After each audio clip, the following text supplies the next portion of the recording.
The first part of May is typically the start of the breeding season for spring calving herds all across the Southwest. I think that's a really good teachable moment as to what's the key factors that determine what percentage of our cow herd are cycling and have the opportunity to get bred early in this upcoming breeding season. The three factors that the folks at Kansas State University determined as they followed over a 7-year period of time, almost 3,200 cows, they came up with three key factors that determined whether those cows were cycling at the start of the breeding season.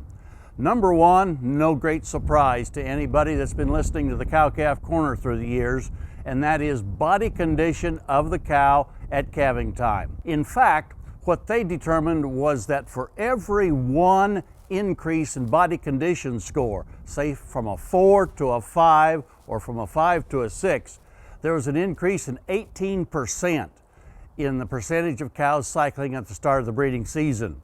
If we have cows that we can keep in good body condition, say in that 5 to 6 category, we can expect then 18 to 36% more of them to be cycling at the start of a breeding season as compared to those that are thinner in the body condition score 4 category.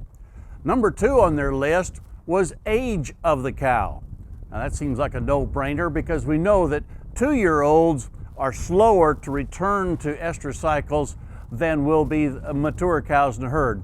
That's the reason why many cow herds are situated to where the replacement heifers are bred 3 to 4 weeks ahead of the mature cows to give them those extra days to have a better chance for a high percentage of them to be cycling at the start of the breeding season. And finally, on their list was the number of days between calving and the start of the breeding season.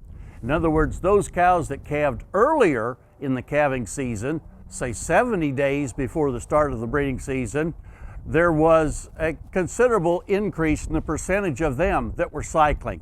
The difference was about 7.5% for every 10 days. So I think if we keep these three factors in mind next year as we get our cow herd ready for the breeding season next May, let's keep in mind that if they're in good body condition at calving, that will help a lot. If those replacement heifers are bred ahead of the cow herd to give them those extra days, that will certainly be advantageous.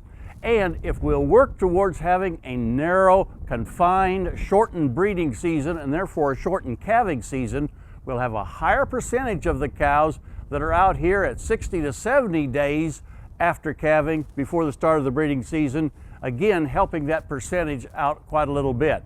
By having a large percentage of the cows cycling at the start of the breeding season, it'll help us in terms of having a large percentage of the calves coming early the following year, increases our reproduction capabilities in the cow herd, plus having bigger, heavier calves at weaning time. Hey, we look forward to visiting with you next week on Sunup's Cow-Calf Corner.